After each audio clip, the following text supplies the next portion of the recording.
Hi. Hello. Hi, Brian. Hello, listeners. This is Dream Idiots. My name is Morris. And each week, Brian and I tell each other stories. We have a little naughty word in the middle of our stories, and then we share all of that with you, you lucky, Hmm. beautiful people. I got a haircut today, Brian, in Well, looks good. preparation for my trip. And when she was finishing up on when she was, finishing with the neck area, I Hmm. was like, it felt kind of weird. I was like, "Are you using a straight razor?" She said, "Yeah."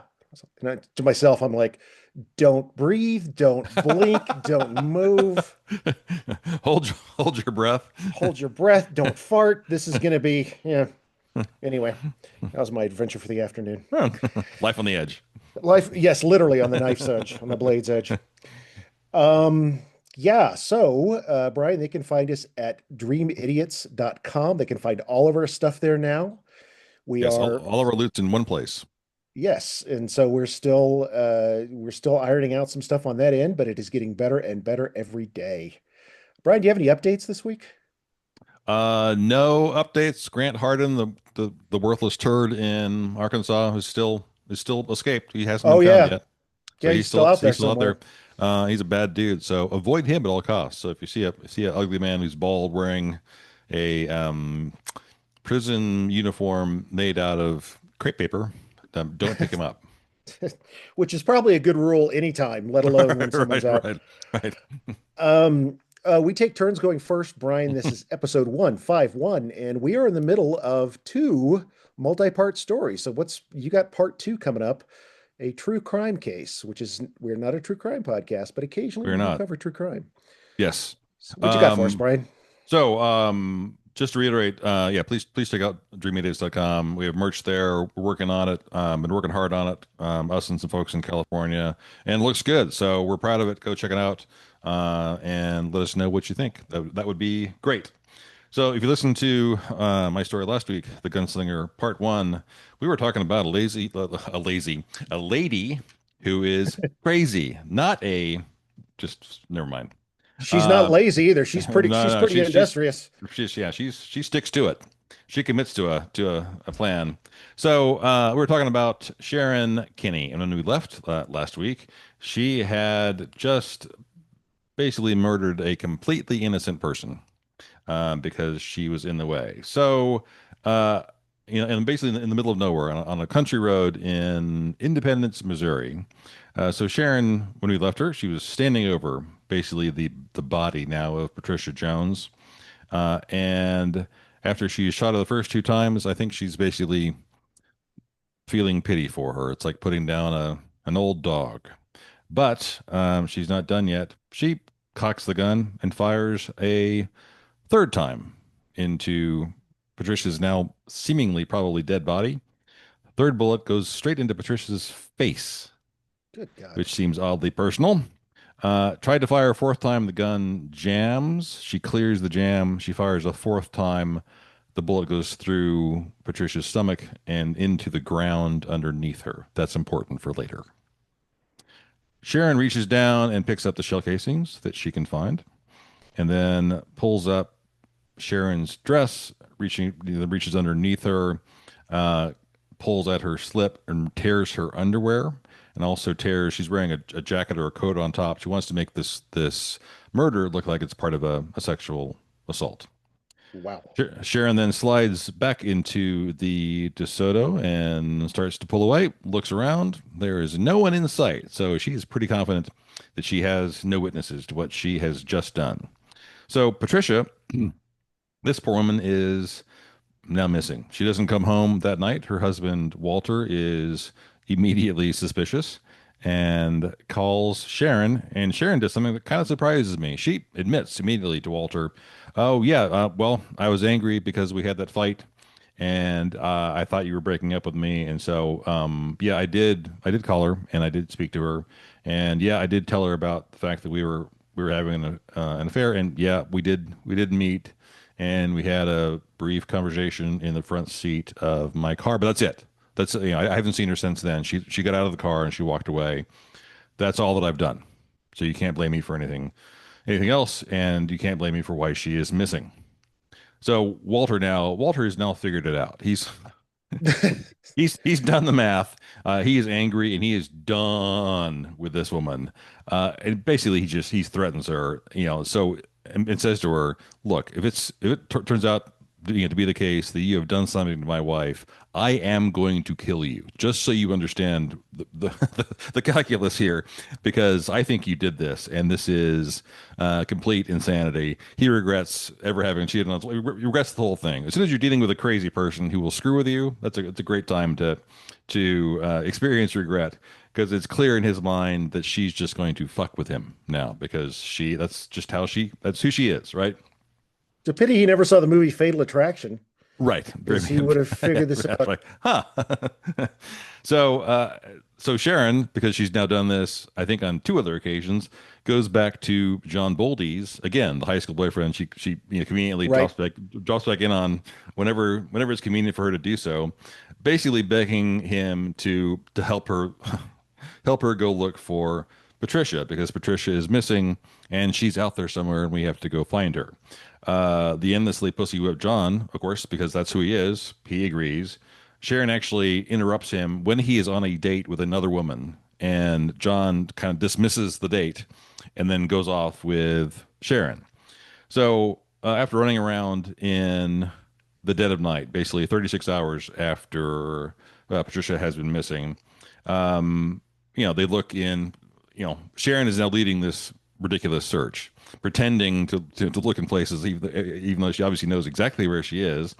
And so magically, they're able to find Patricia's dead body in the Mm. dark.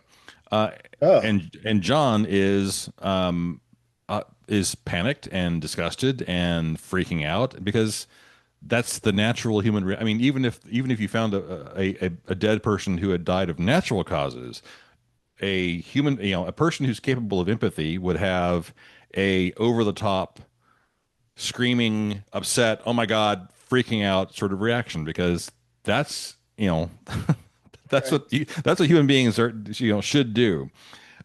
Sharon is somehow manages to convince him, because she's good at this, that this is all just kind of bad luck, and Oh, Jesus. convince him that finding the body was just random, and uh, encourages him. He wants to run off and call the police immediately.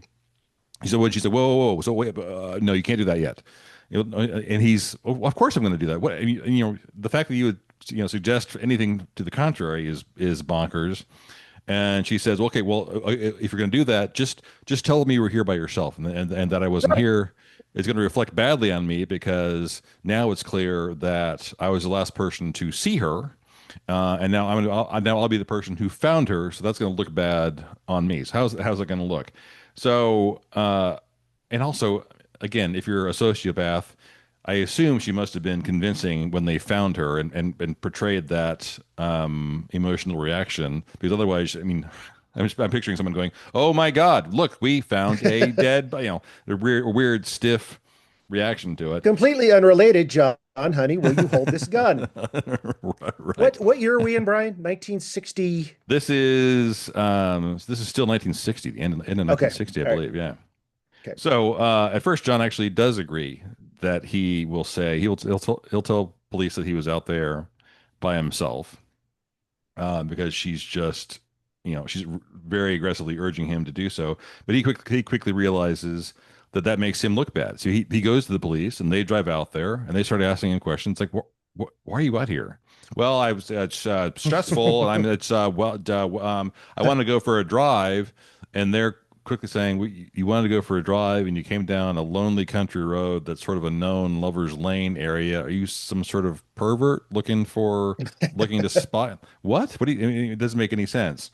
And so the more he tries to tell this lie, the more he looks like he's the bad guy. And then finally, he as Walter has, realizes, "Oh wait, I have to no pull your head out of your ass and tell the truth." And and basically he's that from this point on. Basically, he agrees to help. He tells the police, "Look, I Sharon was here with me. I have no idea who Patricia is. I know that she was the wife of some guy that Sharon knew, but I don't know this woman at all. I wasn't trying to date her or sleep with her. And I certainly didn't kill her. So, so talk to Sharon. The police notify Walter as well, Sharon's husband. And Walter he's now just resigned to, I think, his state in life. He's interviewed. He acknowledges, I mean, from the get-go, he acknowledges the fact that he was having an affair with Sharon. There's no upside to lying about it now, and he acknowledges that they had been together, that that basically the night before, and he was trying to figure out how to get out of this relationship with a woman who was obviously completely nuts. So, he's being very, very candid about everything. He is, more than halfway through his interview before the police inform him that it is Sharon who found the body. Whereupon he's like, "Oh, so yeah, so she did this. So just so you know, Sharon definitely killed. I mean, this is the only explanation that makes sense. So I hope you're going to be going after her aggressively. I will do whatever you want me to make sure that she is convicted for this crime. I'll take a lie detector. I will do whatever you want." So Sharon is almost immediately then arrested for the murder of Patricia Jones. She is remanded to Jackson County Jail, but really only briefly. She is bonded out when she is able to find four people willing to use their homes as collateral against the $25,000 bond. One of whom is James Kinney's parents put their home up as against the Her bond. her in-laws. Mhm. No, yeah, her in-laws, right? Right, her in-laws, right. So she is free inside of, yeah, I think 48 hours at most. She's out. So police start digging into this case much more thoroughly. They find one bullet. They are very, very confident there are two more bullets in Patricia's body that they can't really take out, or that don't really have any evidentiary function, because they're pretty well convinced they'd be pulverized, so they don't even bother trying to take the bullets out. Uh, and police work, they start digging more at the scene, and they do find that fourth bullet underneath where Patricia had been laying. It's nearly 6 inches deep in mud underneath where she had been, but it's in perfect condition. Mm. Uh, Well, it's as- like firing into one of those bullet recovery Absolutely right, right. things that you see in the So movies. Yeah. so it's pristine. So they have a good bullet, and they obviously keep that, but there is no gun. Walter Jones and John Baldy's both take lie detector tests and pass them with flying colors, and these two guys are going to be testifying at any trial. And by now, the Kansas City media are freaking out and just loving every second of this. They're following people around. They're trying to get any juicy detail about this insane story they can possibly get.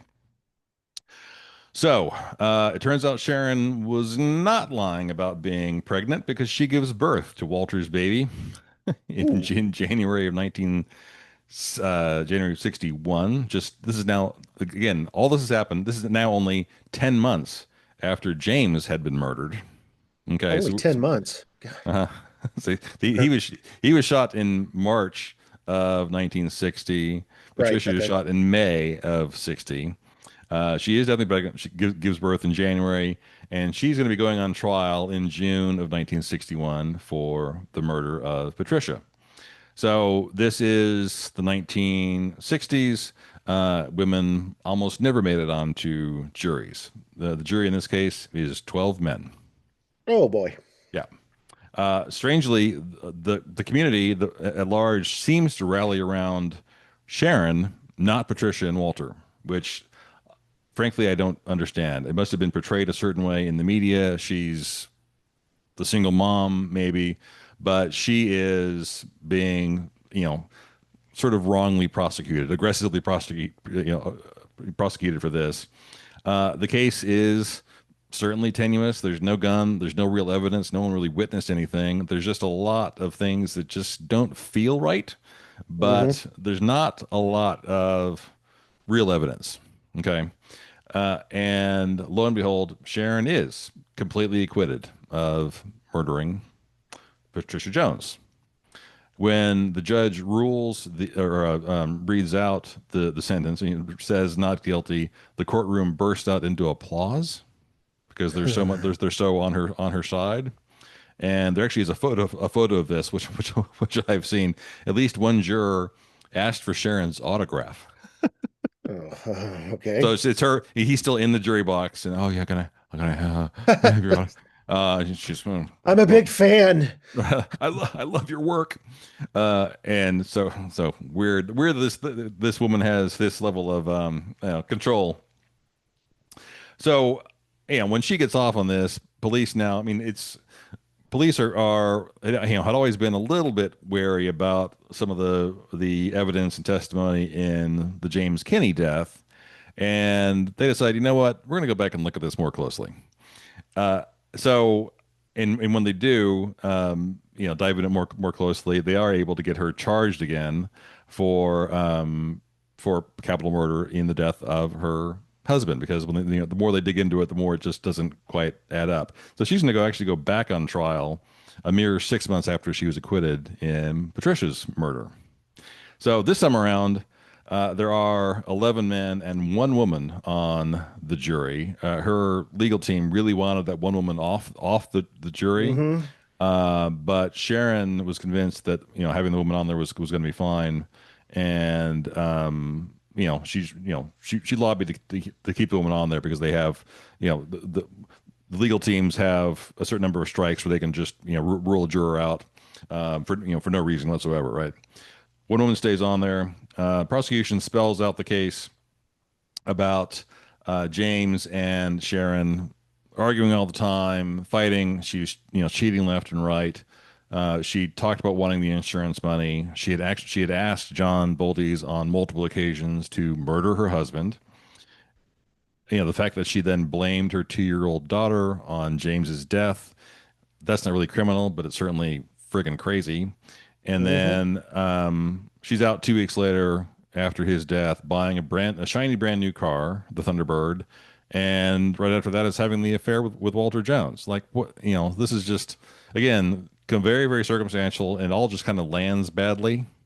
Yeah. But so it's I mean maybe not a stronger case than the first case, but they're convinced this is she's a bad person and she needs to be in jail.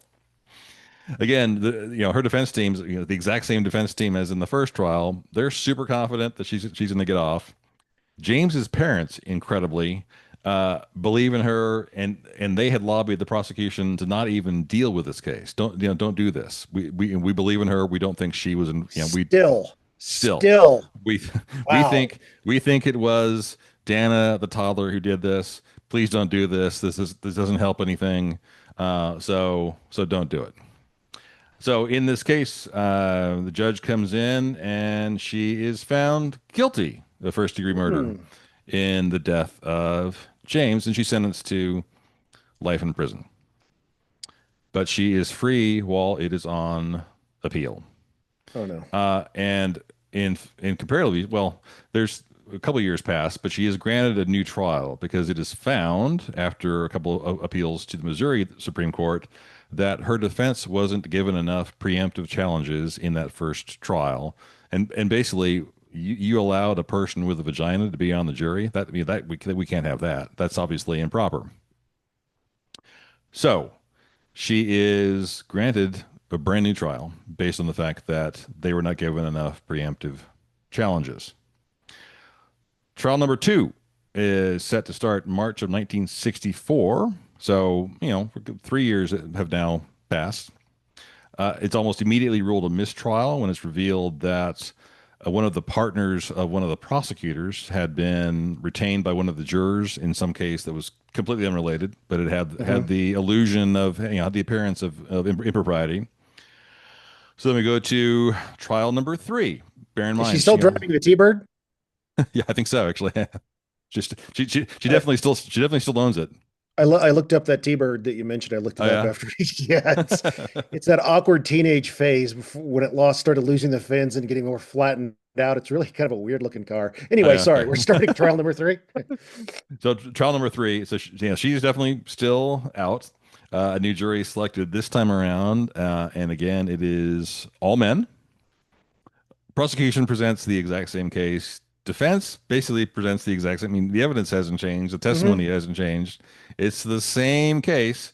They get as far as the jury gets as far as voting 7-5 in favor of acquittal, but can't get any further.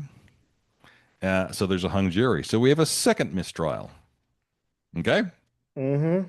So now we're headed to trial number four. And happily, this is in Independence, Missouri in 1960. And this isn't like, I'm sure if, the Menendez brothers trial or OJ, if that had been a hung jury, like, oh shit, we've got to do this over again.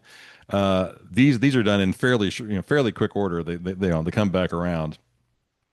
So trial number four is then set for October of '64. So just a few months later, she's still free on that $25,000 surety bond that's guaranteed by James's parents' property and a few others. The trial is set to begin October of '64, and right around this time, completely to be expected, Sharon takes she has a new beau. She has a new lover, a man named Francis Samuel Pugliese. Okay. But incredibly, trial number four doesn't happen. Trial number four never happens because days prior to the trial, Sharon and Francis completely disappear. Uh-huh. And that's the end of part two. So they're on the run or on the stroll. Hmm. And there actually is the picture for this week's episode kind of gives away something. Okay. Well, So, Brian, this is again captivating. I didn't look at yeah. anything in between our recordings to try to figure it out. So, Yes, but don't she, yeah, don't Google her. so basically, she went on the run, but only after she had a new beau to help her out. Yes, essentially. Because she Correct. had the opportunity to do this before because she was always out in between appeals, I'm guessing, or in between mistrials. Right. She's been free Ah, been free the whole time, right? oh boy. I cannot wait for part three, Brian. This is nuts. Yeah. So what have you learned? What have Have I you learned? learned anything? Yeah, in doing the story. I mean, Well, some folks are crazy. But mhm. when you have that, any of us, when you have that gut instinct that says, "Yeah, I need to get away from this person," listen to that. Listen to that. Yeah. Right? Yeah, I've been bad about listening to that in the past. I'm really good about that. I'm really good at it now. Oh boy. It's a honed skill. Like, oh, yeah, no, not you. Well, well done, sir. Well done. And do you have for us a curse word of the week to cleanse our palates? I do quickly. This comes from this was article. It was on Upworthy, I think, and then also on Men's Health. Ever heard of sperm racing? No, I have not. This so sperm health and motility. I mean, it's a real thing. It's a real problem. It's a genuine part of science and health, etc. Right. So if you're a married couple trying to have kids, it's a real issue, right? And Yeah, and absolutely. there are things you can do to enhance your whatever, right? Hmm. Uh, so I'm not sure whether to laugh at this story or be disgusted by it or just, of course, on the days of Trump, this just feels like something that would, of course, this is happening because this is a weird dose of sort of bro culture to it. There's this kid named Eric. I believe it's pronounced Zhu. It's ZHU. 17-year-old kid, I think 18-year-old kid now, who managed to get a funder to start a what has been described as a UFC style competition where contestants can enter their samples into a genuine side by side microscopic race of their sperm. I've seen the video footage. It's insane and kind of funny, but mostly weird. But it also comes with all the theatrics and bonkers stuff around it with the stare downs and the trash talking and kind of the Andrew Tate bullshit that comes with UFC stuff, right? So wait a minute. These two guys are standing there, spunk in hand. I presume they probably given that beforehand, Oh, okay. but But it's but still bad. it's still bad. And there is a side by side track where they'll say 1, 2, 3, go, and you can watch this. And it is I just like really. All this money is now being given to this. So as far as I know, there's only been one competition so far. I think it was like USC versus UCLA. I think it was like California college kids battling it out. Um, and so you feel free to Google this and you do with it as you see fit. Can I not Google it? Yeah, Is that you can okay? completely skip it, but the my one joke was that it brings new meaning to the expression, and down the stretch they come. But um, Here yeah, it's he like comes. Here comes Sperm Racer. He's a demon. yeah, this is something that just doesn't need to be happening. Bryan, that's awful. That may be But the worst thing you've ever done for curse word of the week. you're welcome. Are we ready for part two of my story? I am. Great.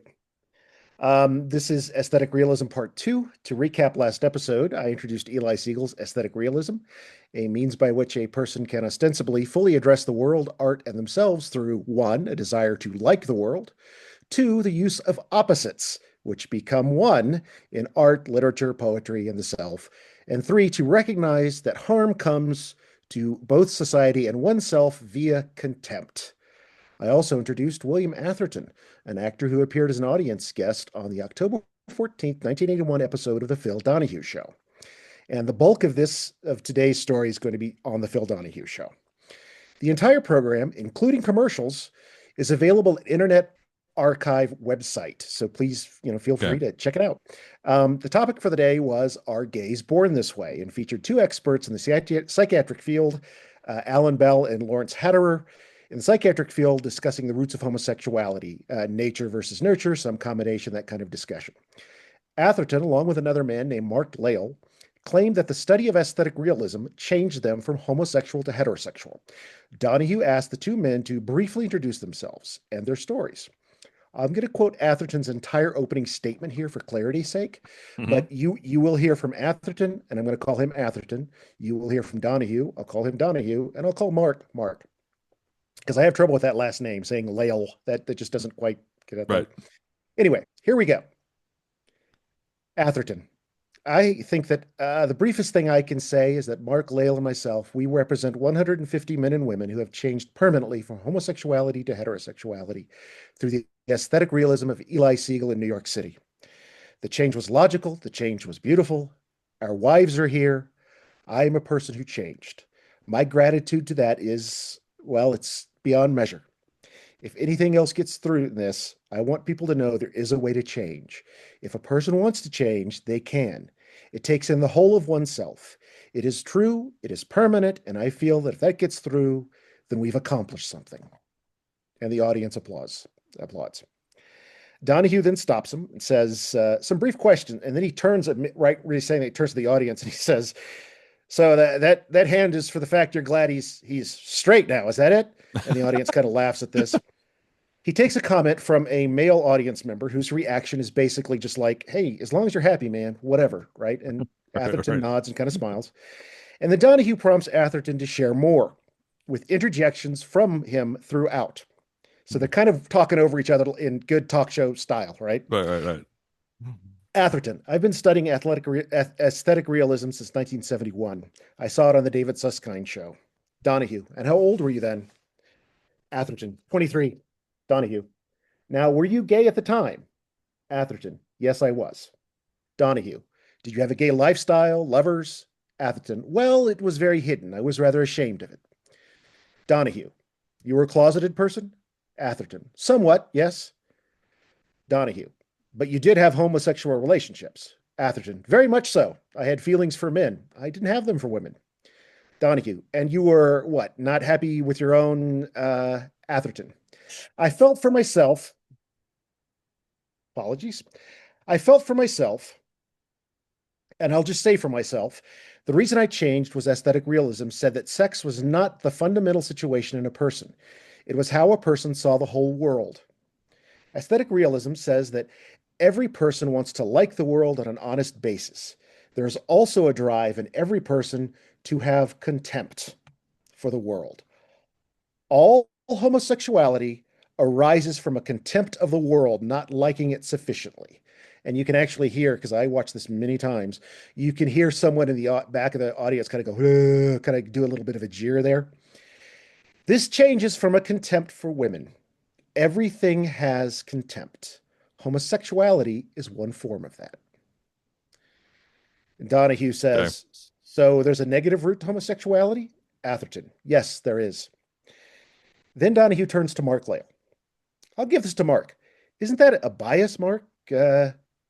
Mark. What I learned, Donahue cuts him off. Doesn't your observation, however passionately held and espoused, insult homosexuals? Mark. No, it does not. It frees homosexuals because there's an understanding. There's an understanding that's new in terms of the understanding of mind. I learned that I had contempt for women, and that gave me a chance to revoke it. I thought I liked women. I had a lot of women friends, but I was driven to be attracted to men.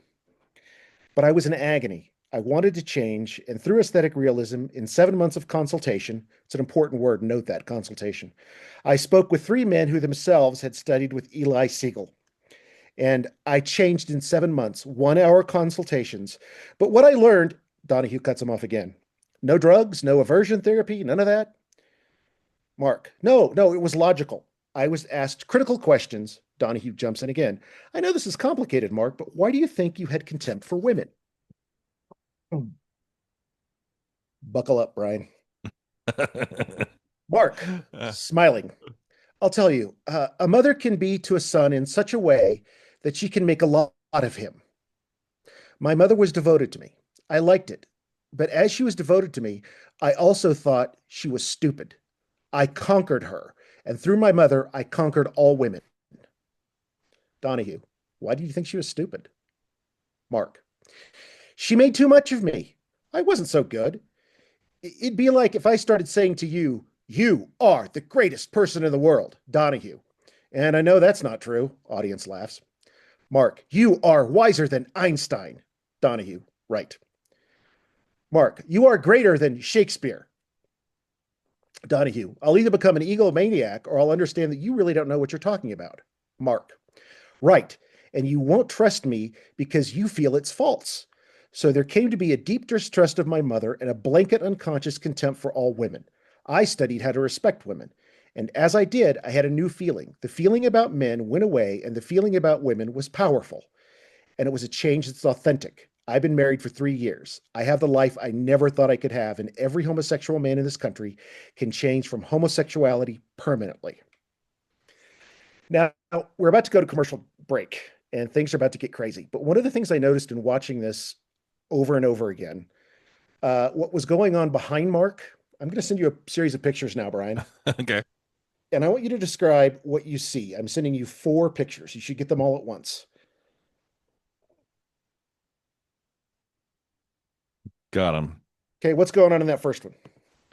So first one, I presume that's Mark in Mm-hmm. a gray suit, gray jacket, red Mm-hmm. tie, Yep. just looking And what's going on off behind him with that off to the woman? left. A woman staring at the back of his head with her hand to her mouth. Okay, Um, go to the next photo. okay.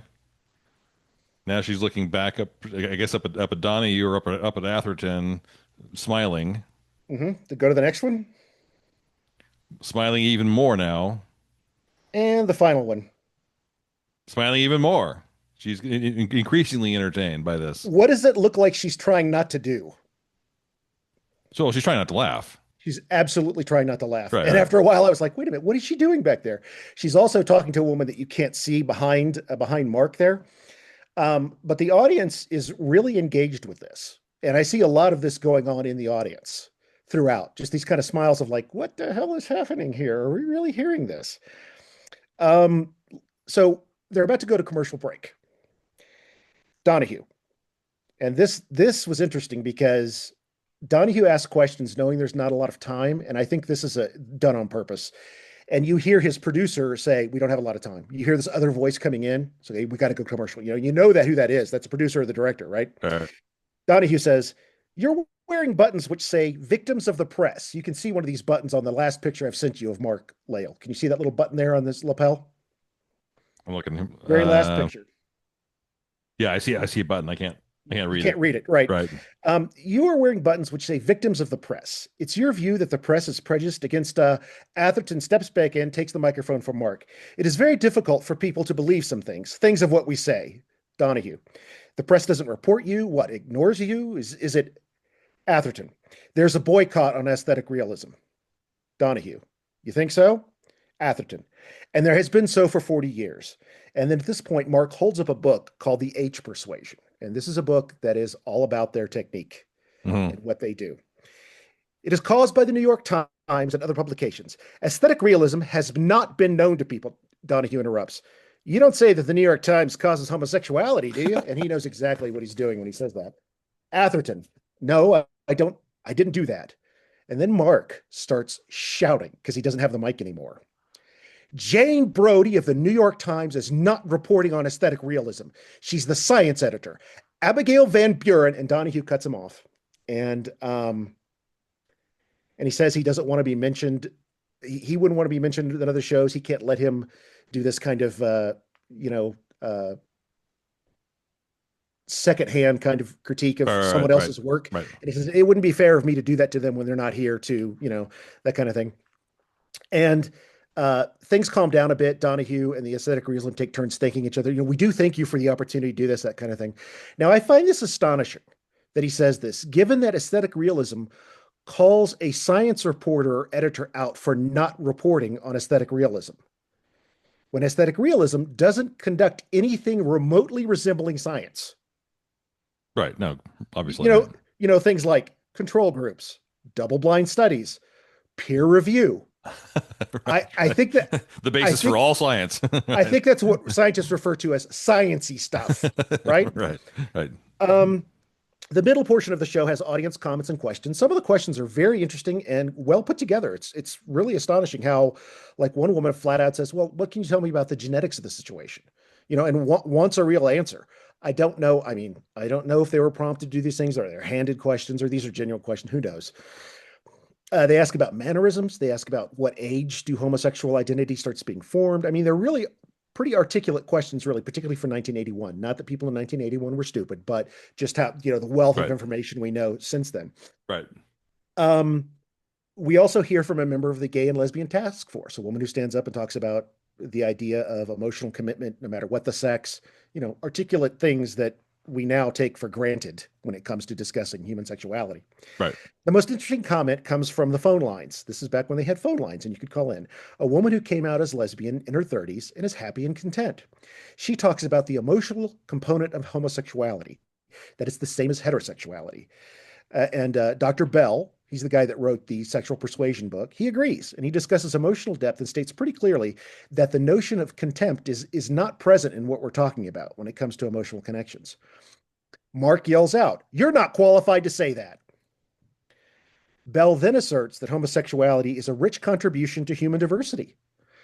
Donahue then kind of asks him about what kind of biases do you think you have? It sounds to me like you think this, you think that. So aren't you going at biased? Again, that's pretty meta in my opinion for 1981. This idea that you're asking what are your biases going in. Right. Um, and in my opinion, it's pretty forward thinking because Donahue does come off as a progressive. I mean, quite frankly, that's how Right. he comes off. And at this point, this is the point where the woman from the Gay and Lesbian Task Force comes in and comments, reinforcing the concepts of love, attraction, and bonding with another person are the keys to a relationship, regardless of the orientation. Atherton then says, the people who are qualified to talk about this subject are the people we have studied with in New York City. Consultation with the three. They know the subject. Why are you laughing, Bryan? Well, I mean, again, when anyone takes this hard line, I don't know. Go ahead. In the final section of the episode, Donahue brings up a book that Hatter had written called Changing Homosexuality in the Male, Treatment for Men Troubled by Homosexuality. And it came out in 1970, so it's 11 years prior. And Hatterer claims that he has changed the behavior of homosexual men to heterosexual. Remember, this is the guy who fell down more on the nurture side of the equation rather than nature. But of course you did, right? He has claimed that he has changed behavior of homosexual men to heterosexual.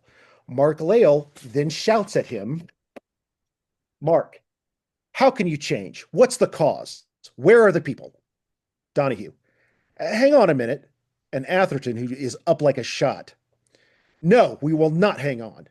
Who are the people? Where are they in flesh and blood? I can get 150 people who changed and tell you how. I don't believe your book. I don't believe you. And at this point, the audience is like, sit down. Just absolutely sit down. And Donahue, it's time for him to go into, lecturer mode. So he Right. politely and firmly says, if you continue to behave this way, you're doing a disservice to the people that you love back in New York who are working so very lovingly and so very hard on this issue.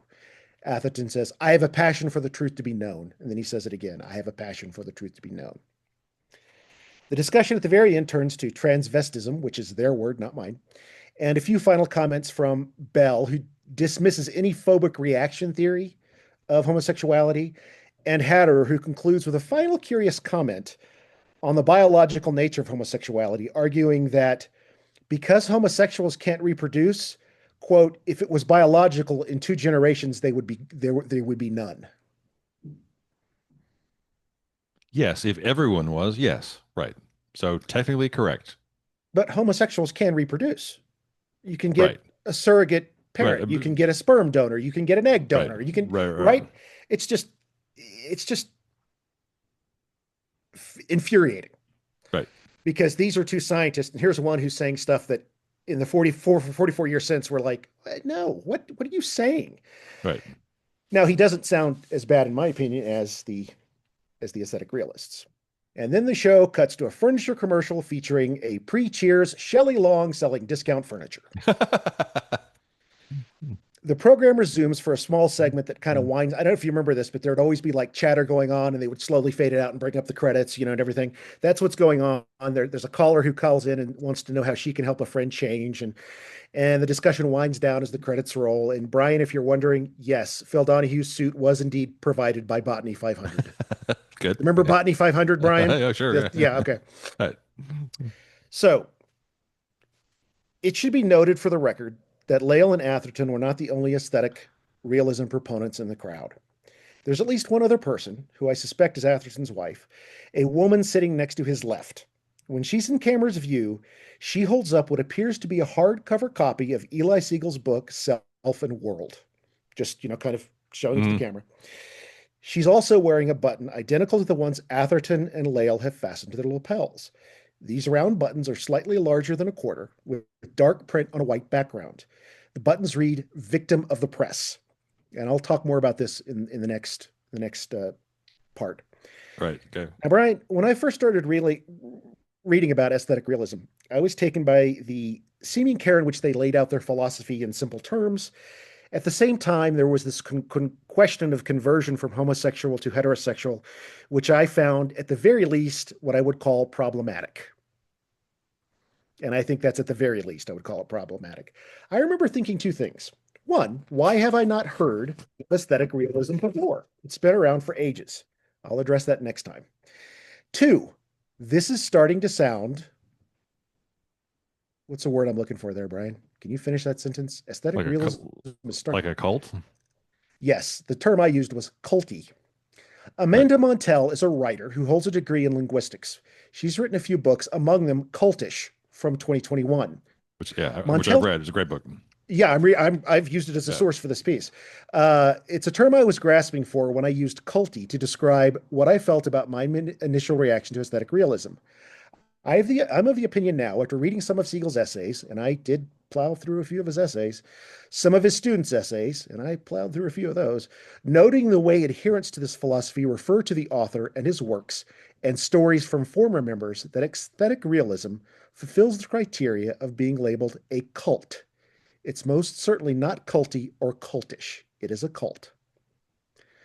Michael Bluejay, who we actually heard from in between the first episode and the recording of this one, was raised in the school of aesthetic realism. He has a website, michaelbluejay.com, and it's a treasure trove of testimony from former members who've left aesthetic realism. Here's what Bluejay writes in his introductory section on his website. And these are just a few things that I picked out to kind of give a flavor for it. Aesthetic realists believe their founder was the greatest person who ever lived, and his writings are more important than the Bible.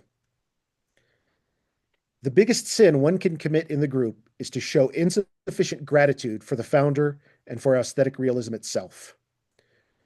3, members are expected to recruit family and friends and generally have to cut off relations with family members when they can't get them to join.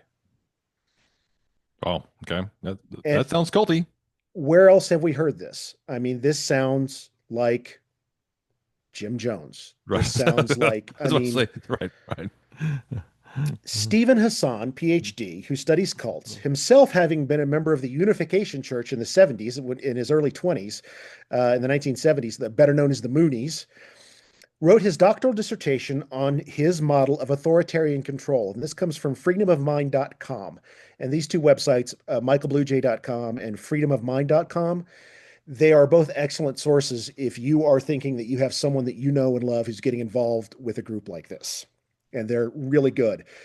Michael Bluejay focused on aesthetic realism, but it is a good source for this kind of information.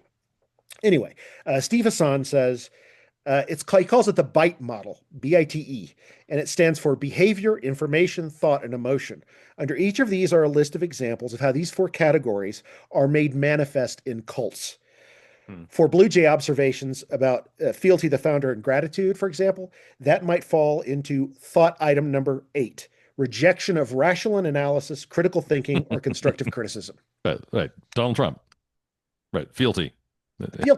Donald Trump, or again, referring back to the fact that these folks do not use scientific methods, but they want the shelter of being thought of as a science. Right, right, Right? I right. mean, with the editor.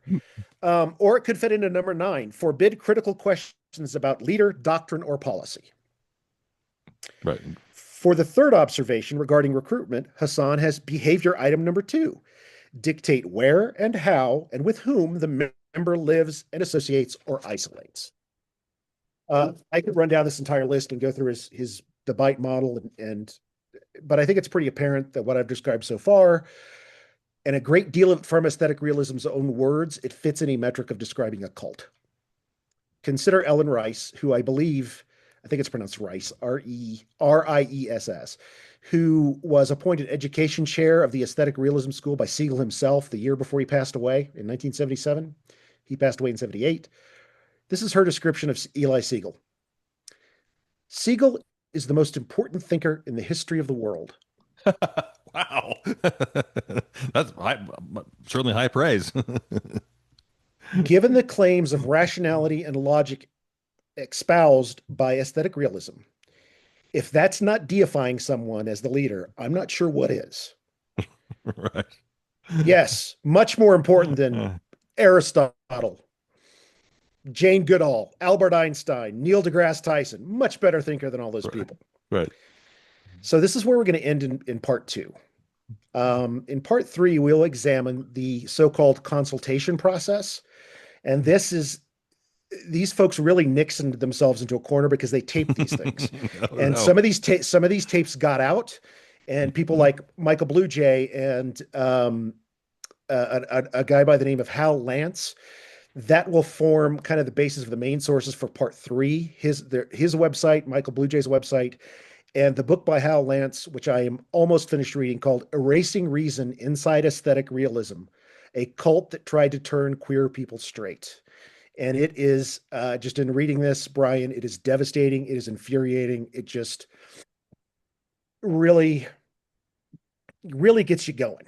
Right. And as I came to realize this, I started reading about this group. I had 2 recollections from when I was younger. When I was still in elementary school, I was still in elementary school, I had a childhood friend that suddenly disappeared from my life. And we found out later that he had started hanging out with his dad a lot Mm. on the weekends because he lived in he had a split household. His dad lived in another town, I think, and he lived with his mom and his stepdad most of the time. But then he started attending a new church with his dad, Mm. and There you go. didn't want to come home, didn't want to do anything. And suddenly, this kid, who I think he taught me how to play chess, if I recall. I played sports with him, hung out with him. We played Star Wars together. Just gone one day. Gone. Went off to live with his dad somewhere. Right. That may have been a cult-like situation. I don't know. I can't recall. But I do know for sure that not long after that, my grandfather died in 1984, my mother's father. And a friend of the family, who I thought of really as an aunt, one of my mom's good friends, when my grandfather was dying in the hospital, she tried to get her new friends from the new church she belonged to Oh into no. his hospital room to pray over him and lay hands on him. Uh-huh. My Uncle Bob kicked them out. This is my Uncle Bob I've referred to several times on this podcast. I don't know if he had to call security or if he did it himself. Either one would work, quite Right. frankly. And not long after that, and I didn't know any of this happened because my grandfather died and that thing. And then she pretty much vanished from our Vanished. lives. Right. And this woman, and when I say this woman was close to us, Bryan, this woman's name was the first word I spoke. That's how close she was to us. Wow. Right. Before Mama, before Dada, I said her name. I'm not going to say it now. Um, and she vanished. She was gone. And that for sure I know is a cult because I remember looking it up and I'm not And going and to you discuss and that here you because it's not. and you never saw her again. Ever, I ever, ever. saw I saw her once in traffic somewhere around 1604 and 281. I'm Hmm. fairly sure it was her. Hmm. And I mean, she had aged because Right. the time when I saw her had been 30 20 years years. since I'd seen her, right, seen her before. She Mhm. has passed on now. She's gone. Um, but it really was pretty devastating for my mom, who never dealt with stuff that well, but she flat out said, "Oh, she joined a cult." Right. And she was right. Yep. So, just as Michael Bluejay and others have attested throughout the years, and if you've ever listened to like the people who escaped Jonestown or Hmm. the folks who are left behind at Heaven's Gate, don't talk about it much. But it's devastating and it's awful. And conversion therapy, no matter how you dress it up, sucks, in my opinion. Right. It's yeah. It's right. It's sadistic at its core. Yeah, Right. Right. yeah. So in part three, we're going to get into the consultation tapes, and then a few other things to share about some what former members have said, including I'm going to talk a little bit about Michael Bluejay's story, and then might get it wrapped up in part three. It might have to go to Okay. a part four, but I think I'll be able to get it in a part three. So that is part two of aesthetic realism. Wow. Yeah. Very cool. Very obviously a cult. I How can you not? I mean, yes, Right. Well, I mean, just the most maddening thing for me anyway about right wingers in our current environment is the fact that whenever anyone responds angrily to a statement of fact, yeah, you have to immediately then begin questioning, okay, so what's really going on here? Because I mean there are countless, it seems like Neil deGrasse Tyson, any video I've ever seen of him, he is trying to explain the notion or this idea that science basically says, I don't know, I don't know, I don't know, we're going to gather hmm information and see where this information takes us, but until then we don't know. And Brian Cox says this as well. And any scientific mind with any sort of reputation knows this.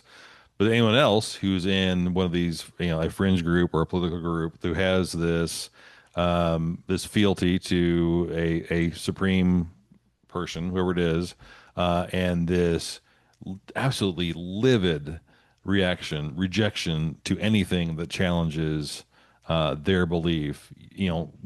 When anger is right there, I mean, it's time to be suspicious of the agenda or the motives or the something.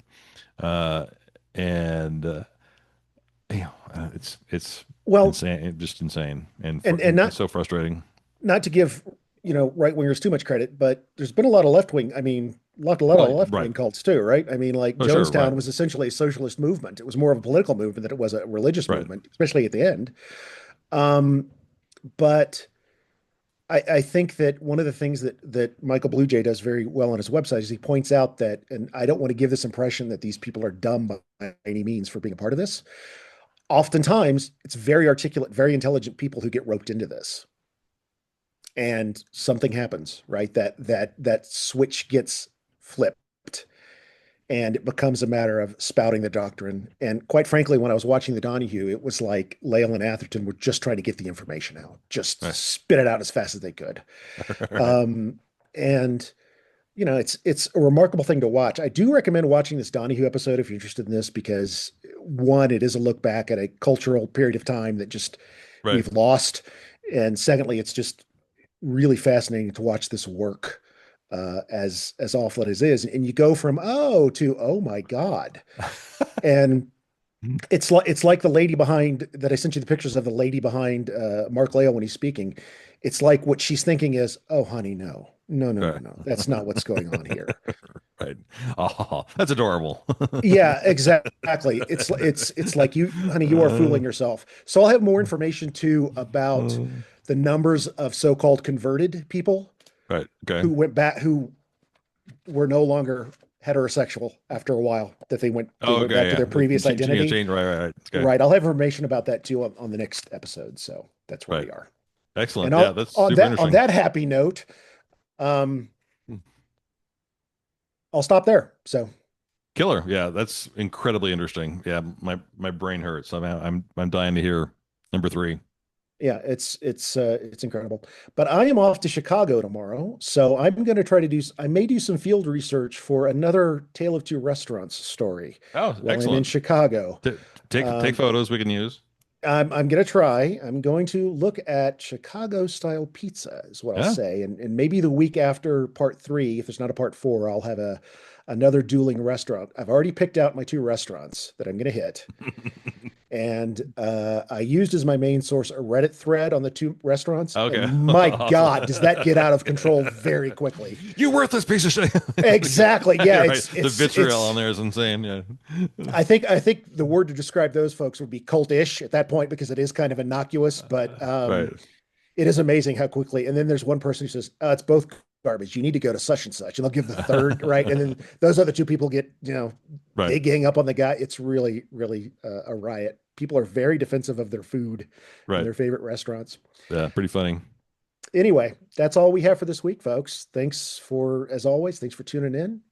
Yep. Thanks, Thanks, folks. I thanks for appreciate you writing listening. reviews. Check us out on dreamidiots.com. It's everything you need about us is there. All the merch is there. If you can, give us a review on Apple or Spotify or wherever you're listening. You can drop us a line at dreamidiotspodcast at Gmail. Shoot us a story idea or a curse word or whatever you want. And thanks for tagging along. That's right. Happy Pride Month, and you just keep being good to each other.